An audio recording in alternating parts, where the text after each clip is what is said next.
Hello everybody. Today's video is a thrift store score. I don't really do these kinds of videos anymore, but there's a lot of stuff that I'm gonna show you today that I'm not gonna make videos of otherwise. But I wanted to show you nonetheless, because it's all pretty cool. So I was in the city today for a doctor's appointment, and of course, you couldn't stop me. I had to go into the ReStore, and I let loose and bought everything you see here. I think altogether it came to like $35. So let's get right to it. The biggest thing you can obviously see. This is a Sony CDP C700 5-disc compact disc changer. 1989 was when this was made. This was $15. Funny that I found this just after I made that video of the Sony broadcast CD player, which is now mounted in a rack at the station. I seem to recall seeing this the last time I was at the ReStore. I could be wrong, but I feel like I've seen this before, and the last time I was at the ReStore was a couple of months ago. So if my memory is correct, this thing's been sitting for a long time. I haven't plugged it in, no idea if it works. Something is loosely rattling around inside it, so it could be in a bad way. It's a little bit beaten up, but not too bad. So I'm not even going to plug this in before I open it up, because I want to see what that thing rattling around is. But if this thing works, and or if I can get it working, there will be a video of this. But for now, here it is. Oh, special thing about this thing, I've already got a CD changer. I've got a BSR 6-disc CD changer that was my dad's. It works fine. It even plays CDRs on a good day. So yeah, no reason I needed something like this, but I mean, just look at it. I couldn't not leave with it. But also, it's got SPDIF output on the back. It's got an optical audio output, and that's kind of cool. Not something I can use in my hi-fi stack, but just a really neat high-end feature nonetheless. So yeah, this is the last you'll see of this, unless it works, and then it'll get its own video. Next, a Canadian Tire MotoMaster brand 12-volt vacuum cleaner. It's a wet-dry vac, evidently. 3.8 liters, so that's 1 gallon, and it's just a miniature 12-volt shop vac, basically. Obviously sold for car use, and yeah, this thing's old. This must be, judging by that MotoMaster logo, which I don't think they've used since the 90s. This is, just looking at this is probably from the 80s. It says Bonaire on it. Now, isn't Bonaire like a manufacturer, or were a manufacturer of like household air quality products? Like, was this made by them and then Canadian Tire just stuck their name on it? Or was maybe Bonaire is Canadian Tire's, or was Canadian Tire's own brand of related stuff? I don't know. Didn't need this.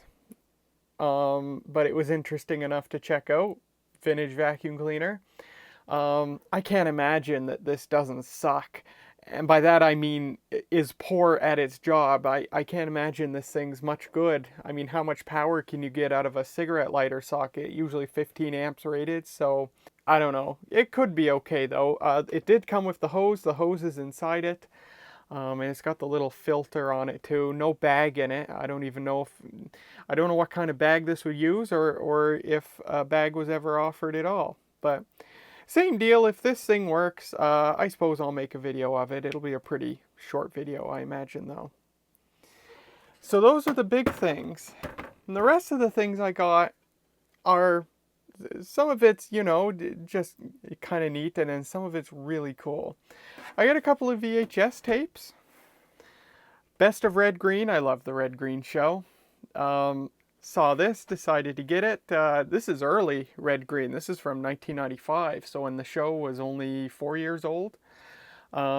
And according to this, this is their public TV special with the fundraising parts taken out. So yeah, they did a best of compilation, I guess, as a fundraising effort on television, and then they made it into a home video. So that's kind of cool. And then of course, Apollo 13.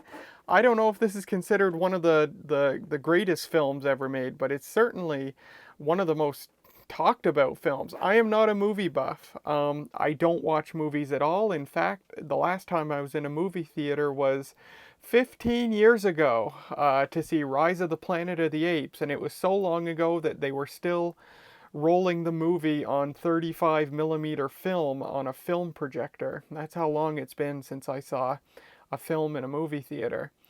But I try, once in a great while, I see, a very well-known film like this on VHS, and I'll buy it because it's fun to watch something on VHS. Get the one of the vintage VCRs wound up, and I've seen a couple of movies this way. I've got Who Framed Roger Rabbit on VHS, and I've also got Die Hard, but I haven't seen it yet, but I do have it. And so now I've got this. Oh, and Citizen Kane. I've got like the special edition of Citizen Kane that came in this fancy folding VHS case. And so yeah, I've seen that, and that was pretty cool. But now I've got Apollo 13, so I'll have to watch this again. I forget if it's famous because it's so good, or is it famous because it's terrible. It's got Tom Hanks. Yeah, I don't know, but I saw it and I thought, hey, why not? And I'm in an especially good position now because I have a real TV in my living room now. And by real, I mean modern, a modern TV. That is, as long as your definition of modern extends to allow a 20-year-old 1080i TV set. Remember that Sony Bravia, the 2005 Sony Bravia 1080i TV that I made a video about at the TV station a couple of years ago? That's here now. It's in my living room right now. We thought we were going to do something with it at the TV station. We never did. And it's just been sitting and collecting dust and getting bumped around. So I thought, well, as long as we're not doing anything with it, I might as well take it home and use it. If we want to do something with it in the future, I'll take it back. But until then, I'm going to enjoy it here at home. And I am enjoying it. I bought a Roku for it, if you can imagine. I've never had a Roku before. I haven't watched TV in any significant amount in over a decade. But that's a pretty impressive little box. it might cause me to start watching TV again after so many years. But anyway, all that to say, and yeah, I've got a VCR and a DVD player hooked up to that TV as well. So all that to say, I got Apollo 13, so I might watch that as well as Red Green. A verbatim CDR disc sealed in the plastic. That's cool, but these are really cool. Take a look at this. I've got 5 Hewlett-Packard CDR discs made in 1998. These are so early. Take a look at that. 1998 CDR. Look at the design of it. That looks so cool. And someone gave away 5 of them to the ReStore. Wow, how cool is that? I bet these are really good quality. Early CDRs, I think in general, people tend to say that in general, really early CDRs and CDRW discs are just better quality than especially the stuff you can get today. Although the stuff you can get today is certainly still okay, but these were really good. The reflectivity, I think, is better. So vintage CD players like this one can sometimes have a better time reading these than a modern CDR. This one's got a crack in the case. This one's got a crack in the case. This one's got a crack in the case. And this one is okay. And this one seems to be okay. Let's open one of them. Let's just see what that looks like. Give me a second. There it is, the model C4437A, HP CD recordable media, 650 megabytes, 74 minutes. 8x speed versus this modern one, which is 52x. Wow. This would have been, is it still out here? Yeah, it is.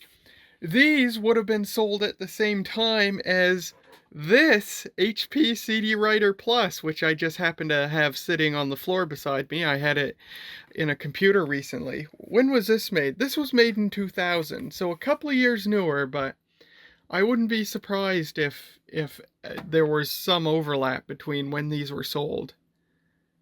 How cool is that? Is there a speed rating on this? 10x. I'm gonna guess that's 10x write CDR, 4x write CDRW, 32x read. So yeah, these would have gone together very, very nicely. Let's take a look inside.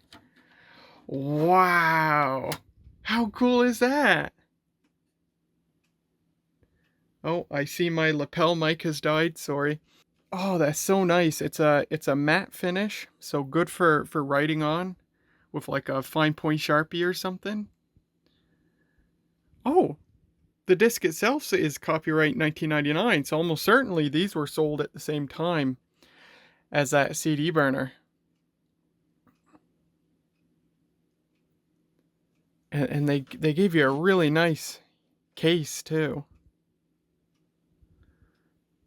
And this is this like a booklet?